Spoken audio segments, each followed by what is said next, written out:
다 함께 성경 암송하심으로 새벽 기도회 시작하겠습니다. 너희는 사도들과 선지자들의 터 위에 세우심을 입은 자라. 그리스도 예수께서 친히 모퉁이 돌이 되셨느니라. 그의 안에서 건물마다 서로 연결하여 주 안에서 성전이 되어가고 너희도 성령 안에서 하나님이 거하실 처소가 되기 위하여 그리스도 예수 안에서 함께 지어져 가느니라. 아멘. 오늘 우리가 함께 은혜 받으실 말씀은 시편 65편 1절로 13절 말씀입니다. 저는 1절과 2절을 봉독해 드리겠습니다. 하나님이여 찬송이 시온에서 주를 기다리오며 사람이 서원을 주께 이행하리이다.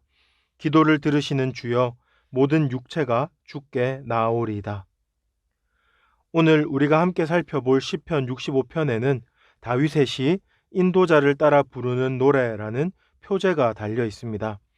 이 시편은 다윗의 시라고 소개되어 있지만 다윗 개인의 노래라기보다는 왕으로서 이스라엘 공동체의 구원을 호소하는 시편입니다. 다윗은 이 시편에서 이스라엘 백성이 하나님의 죄 용서를 얼마나 간절하게 사모하는지와 하나님의 용서를 통해 누리게 될 구원의 풍성함을 노래하고 있습니다. 먼저 1절을 한번 보십시오. 하나님이여 찬송이 시온에서 주를 기다리오며 사람이 서원을 주께 이행하리이다. 이렇게 기록되어 있습니다. 앞부분에 하나님이여 찬송이 시온에서 주를 기다리오며 라는 말은 매우 시적인 표현인데요.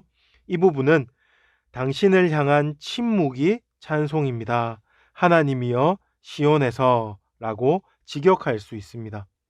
여기에서 시인은 여호와 하나님께서 이스라엘 백성들의 부르짖음에 응답하실 때까지 침묵하며 하나님 앞에서 잠잠히 기다리겠다는 의지를 표현하고 있습니다.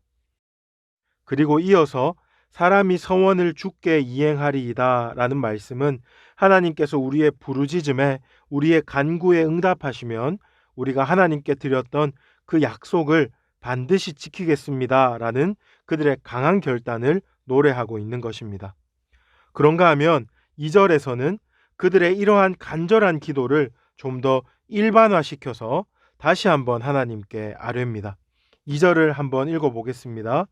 기도를 들으시는 주여 모든 육체가 주께 나아오리이다. 여기서 시인은 하나님은 기도를 들으시는 분이시며 모든 육체가 그 자비로우신 주님께 나아가는 것처럼 우리도 주님께 나아가오니 우리의 기도를 들어주시옵소서라는 그들의 간구를 다시 한번 완곡히 표현하고 있습니다.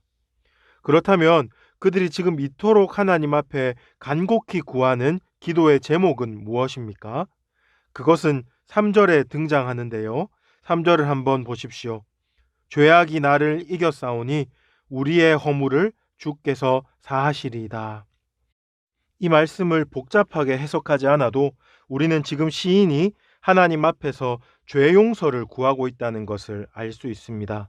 더 구체적으로 말하면 자신들의 힘으로는 극복할 수 없는 죄의 강력함을 하나님 앞에서 토로하며 하나님께서 친히 그들을 구원해 주실 것을 간구하고 있습니다. 우리가 잘 알고 있는 것처럼 죄의 삭은 사망입니다. 이 사망은 죽음 후에 받게 될 영벌을 의미하기도 하지만 그것이 전부는 아닙니다. 사망은 영적인 죽음, 곧 이 땅에서 하나님과의 관계의 단절을 의미하기도 합니다. 하나님이 함께 하시지 않으시면 진정한 평안이 없습니다. 하나님이 함께 하시지 않으시면 큰 기쁨과 만족 뒤에도 헛헛함과 한숨만이 남습니다.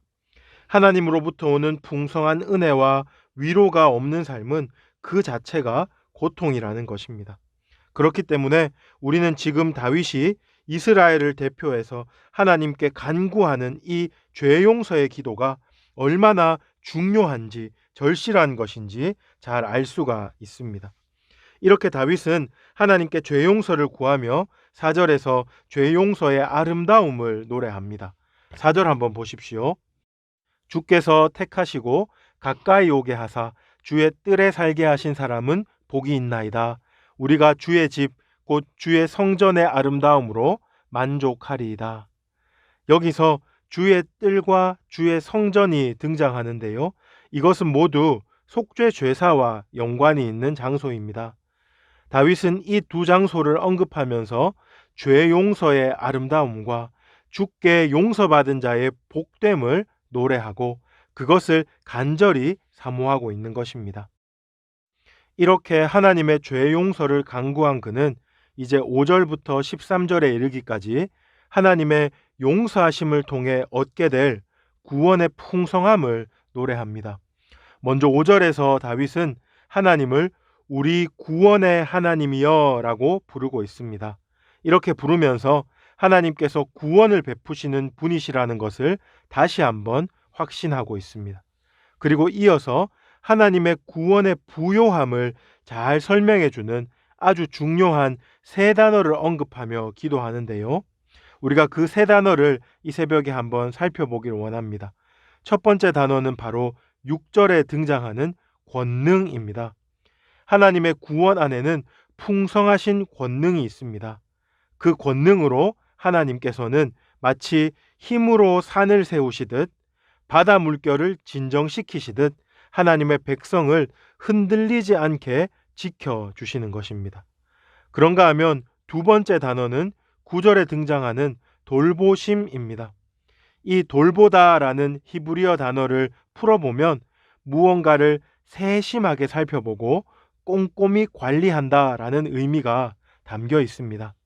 하나님께서는 그 구원받은 백성을 마치 농부가 자신의 농작물을 세심히 살펴보고 관리하고 가꾸는 것처럼 세심하게 돌보십니다.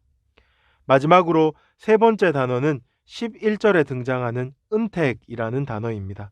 이 은택은 쉬운 말로 복지라고 번역할 수 있습니다.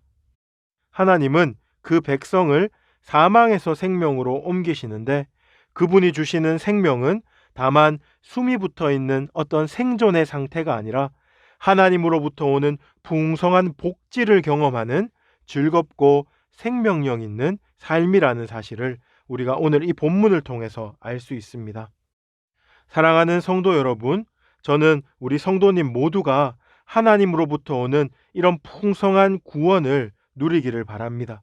하나님께서 우리 삶을 그분의 권능으로 지켜주신다는 것을 믿고 누리며 하나님의 세심한 보살핌 속에서 아름답게 성장하고 그분의 풍성한 은택을 받아 누림으로 풍요롭고 윤택한 삶을 살아가기를 원합니다. 어떻게 하면 이 좋은 구원을 우리가 마음껏 누릴 수 있겠습니까? 우리가 앞에서 살펴본 것처럼 열쇠는 죄 용서에 있습니다. 하나님께서 죄 용서를 해주시면 하나님과 우리 사이에 막힌 담이 허물어집니다. 주께서 주시는 죄 용서로 말미암아서 우리는 우리 힘으로는 도무지 이길 수 없었던 죄를 이기고 하나님의 말씀에 순종할 수 있게 됩니다. 하나님의 죄 용서를 받아 누리게 되면 하나님과 소원해졌던 관계가 새롭게 회복되고 하나님의 풍성한 생명력을 다시금 누릴 수 있게 됩니다. 그렇다면 우리가 어떻게 이 죄 용서를 누릴 수 있습니까? 바로 회개를 통하여 하나님께서 우리의 죄를 용서해 주시겠다고 약속해 주셨습니다. 그러므로 주 안에서 사랑하는 여러분, 오늘 이스라엘이 그토록 간절히 구했던 것처럼 우리도 하나님 앞에 회개함으로 죄 용서의 은혜를 간구할 수 있기를 바랍니다. 참으로 그리하여서 하나님께서 주시는 참된 복과 평강을 누리는 모든 성도님들 되시기를 주님의 이름으로 축복합니다. 이제 우리가 들었던 말씀 기억하시면서 세 가지 기도 제목으로 함께 기도하시겠습니다. 먼저 우리가 하나님 앞에 진실이 회개할 때 죄로 인해 멀어졌던 하나님과의 사귐이 회복되게 하여 주옵소서. 하나님께서 주시는 구원의 풍성한 은혜를 누리며 살아가게 도와 주옵소서. 두 번째로 우리나라를 긍휼히 여기사 모든 영역에 하나님의 공의와 사랑이 흘러가게 하시고 이 땅을 고쳐 주시옵소서. 또한 위정자들에게 하나님을 두려워하는 마음을 주셔서 정직한 사회가 되게 하여 주옵소서. 마지막 세 번째로 하나님 코로나 바이러스를 잠잠케 하여 주옵소서. 4차 대유행으로 고통당하는 모든 이들의 건강과 안전을 지켜주시고 코로나가 속히 종식될 수 있도록 도와주시옵소서. 이 시간 나눈 기도 제목과 여러분 가지고 계신 기도 제목 가지고 주여 부르짖고 기도 시작하겠습니다. 주여